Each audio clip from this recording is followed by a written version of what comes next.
Hello guys, आज हम start करने वाले अपने बीएससी थर्ड सेमेस्टर मैथमेटिक्स की एक और नई क्लास। हम पढ़ रहे थे हमारी बुक सेकंड जो कि है मैथमेटिकल मेथड। इसमें भी चैप्टर चल रहा था हमारा एप्लीकेशन ऑफ लाप्लास ट्रांसफॉर्म। आज हम इसी के आगे क्वेश्चन करने वाले हैं, तो चलिए चलते हैं।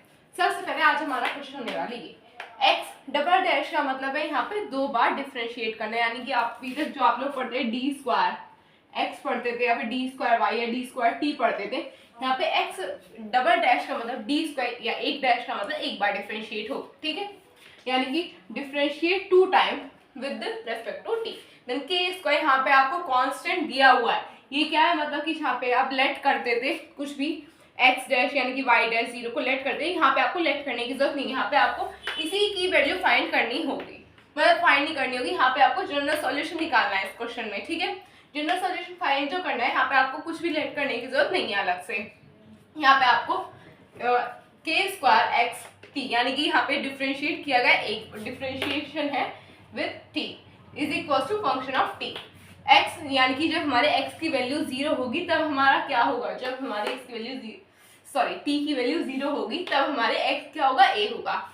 जब हमारा ए जो होगी टी की वैल्यू जीरो होगी एक बार डिफरेंशिएट करने पर, तब हमारे एक्स की वैल्यू क्या होगी, बी होगी। यानी कि यहाँ पे सारी वैल्यूज गिवन है, आपको यहाँ पे कुछ भी फाइंड नहीं करना है। आप लोग की बुक में लिखा हुआ है कि आप लोग को क्या फाइंड करना है, इसमें लिखा है find the general solution of the differential equation. यहाँ पे सिर्फ और सिर्फ आपको जनरल सॉल्यूशन फाइंड करना है और कुछ नहीं करना। क्वेश्चन में आपको सीधे सीधे कहूँ तो आपको कुछ इंपॉर्टेंट प्रॉपर्टीज जो कि हमने पहले बहुत अच्छे से क्लियर की है तो वो यहाँ पे अप्लाई है। क्वेश्चन लेंदी बिल्कुल नहीं है, बट हाँ अगर आपको वो प्रॉपर्टीज नहीं आती तो आप इस क्वेश्चन को नहीं कर पाओगे। प्रॉपर्टीज पता होना बहुत जरूरी है, तो प्लीज अपनी सारी प्रॉपर्टीज ये जितनी मैंने इंपॉर्टेंट थ्योरम वगैरह कराई वो सब याद रखना। तो चलिए आगे चलते हैं।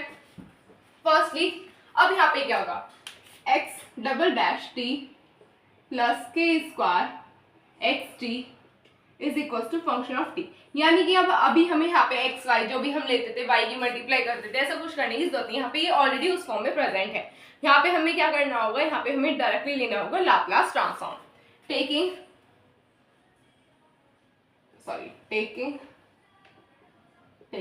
लाप्लास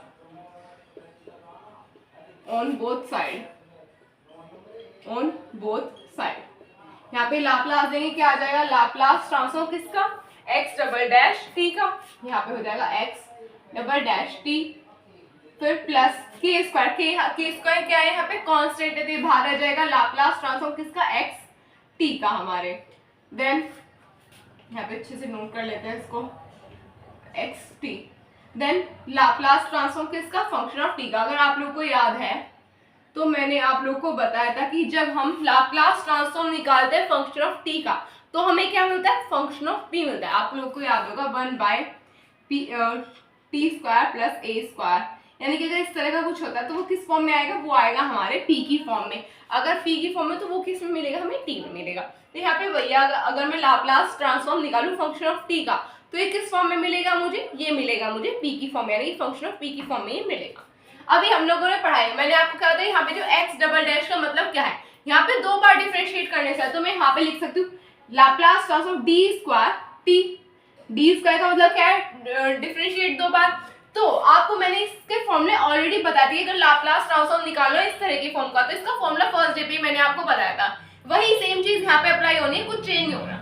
बस इन्होंने यहाँ पे एक्स डबल डैश दे दिया और कोई फर्क नहीं किया इन्होंने, थोड़ा सा आप लोगों को कंफ्यूज करने के। तो यहाँ पे क्या आ जाएगा, P square L L x, वो तो ऑब्वियस सी बात है चेंज हो जाएगा क्योंकि हर बार वहां पे वाई होता था।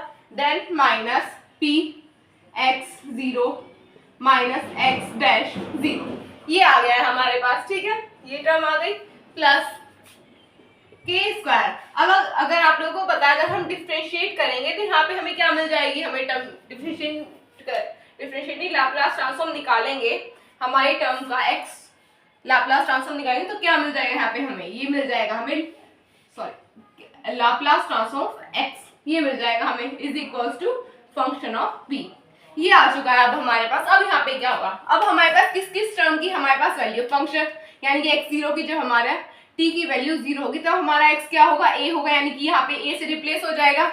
ये टर्म किससे रिप्लेस होगी, हमारी ये हो जाएगी हमारी बी से, ऑलरेडी गिवन है क्वेश्चन में क्या।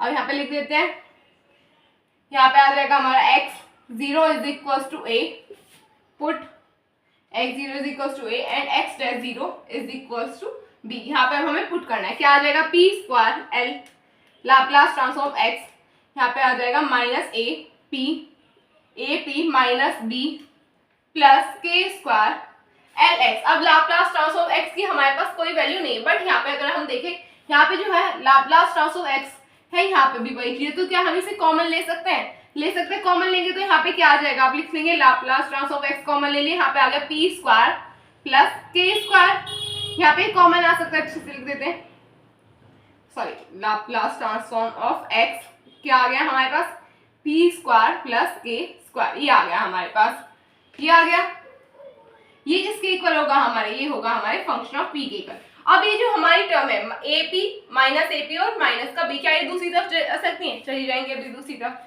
Laplace transform x p square plus k square is equal to function of p plus ap minus plus b, ये आ गया अब हमारे पास। अब हमारी ये जो टर्म है, अब हमारी इस टर्म को हम नीचे डिवाइड में लेके जा सकते हैं, Laplace transform x is equal to function of p upon p square plus k square plus A P upon p square plus k square plus b upon p square plus k square, ये आ गया हमारे पास। तो अभी आप पहले से note कर लीजिए,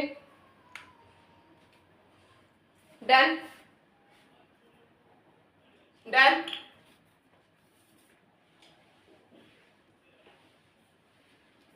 अब अगर आप लोग यहाँ तक नोट कर लिया, फिर अब आगे चलेंगे। अब यहाँ पे क्या होगा, यहाँ पे एज यूजुअल ये जो हमारा लाप्लास ट्रांसफॉर्म, इसे हम ले जाएंगे दूसरी तरफ जाके क्या हो जाएगा, हमारा इनवर्स लाप्लास ट्रांसफॉर्म बन जाएगा।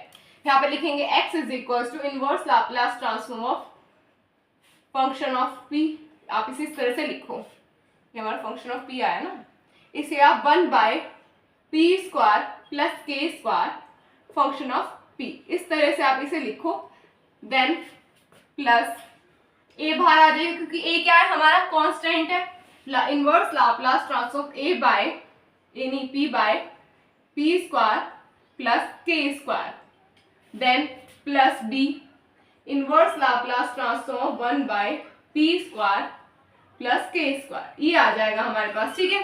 अब अगर आप लोग को याद है, ये तो हमारे दोनों सिंपल फॉर्मूले, किस चीज के ये फॉर्मूले है, ये है हमारे साइन और कॉस के फॉर्मूले है, नहीं है, ये है हमारा कॉस का फॉर्मूला, ये है हमारा साइन का है, बट ये वाला क्या है, इसे हम किस तरह से करेंगे। अगर आप लोग को याद है, हमने थ्योरम पढ़ी थी कॉन्वोल्यूशन थ्योरम, इसका ये डायरेक्ट फॉर्मूला था कि अगर इस तरह की फॉर्म में कोई है तो उसमें साइन t माइनस ए और हमारा फंक्शन ऑफ x पुट किया जाएगा, था नहीं था, मतलब ये वाला मैंने आपको बताया था कि जब आपको कहीं पे भी आपके क्वेश्चन में भी यूज होता है एक जगह कि क्वेश्चन में ऑलरेडी गिवन था कि अगर आपको इस ये वाली जो वैल्यू है ये इसके इक्वल होगी, मैंने आपको जब भी बताया था, हमने I think inverse Laplace transform में पढ़ा था वो, कि आप इसे याद कर लेना कि बहुत जगह यूज होने वाली है ये टर्म, तो ये यही अप्लाई होने वाला है यहाँ पे इस वाले पोर्शन में, क्या यहाँ पे बाय कॉन्वोल्यूशन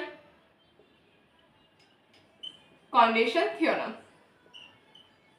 अगर अभी तक याद नहीं किया है तो प्लीज आप अब याद कर लेना कि अगर आपको इस फॉर्म में कभी भी कोई उसमें आपको ना बहुत सारे फायदे हो जाएंगे, आपको पूरा सॉल्व करने की जरूरत नहीं पड़ेगी, आप डायरेक्टली लिख सकते हैं, सिर्फ और सिर्फ आप वहाँ पे लिखो बाय कॉन्वोल्यूशन थ्योरम, आपकी कम से कम 3 से 4 मिनट बच जाएंगे उस चीज में कि क्या नया करें क्या करें। अगर आपको इस तरह की कहीं पे भी कोई भी चीज दिखती है, डायरेक्ट लिखो बाय कॉन्वोल्यूशन थ्योरम और यहाँ पे अप्लाई कर दो, वो क्या होगा वो बताती हूँ, लिमिट हो जाएगी हमारी 0 से t, यही होती है लिमिट, देन साइन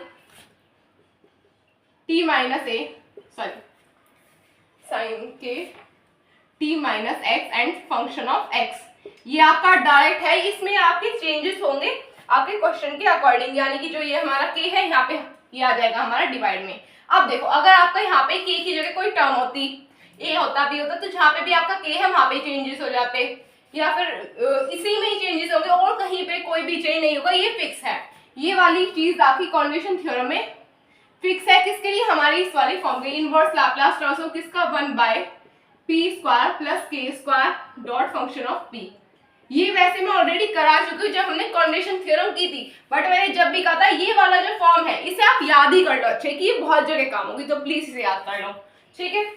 तो अब आगे चलते हैं, अब आगे क्या आएगा वो देखेंगे।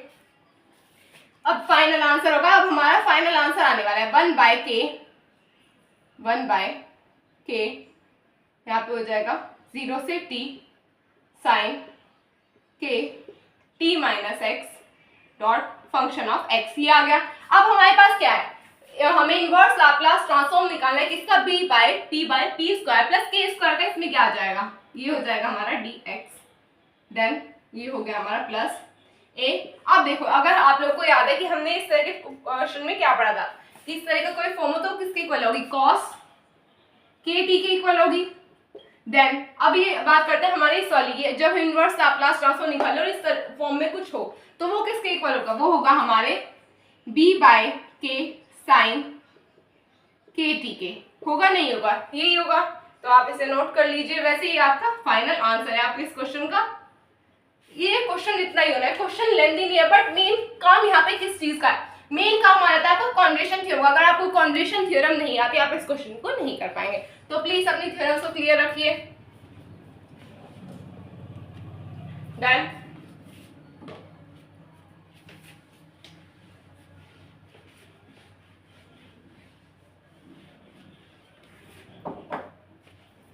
तो बस गाइस आज के लिए इतना ही। अगर आपको मेरी वीडियो अच्छी लगे चैनल को सब्सक्राइब कीजिए, वीडियो को लाइक कीजिए, अपने फ्रेंड्स से शेयर कीजिए। तब तक के लिए टेक केयर, बाय बाय।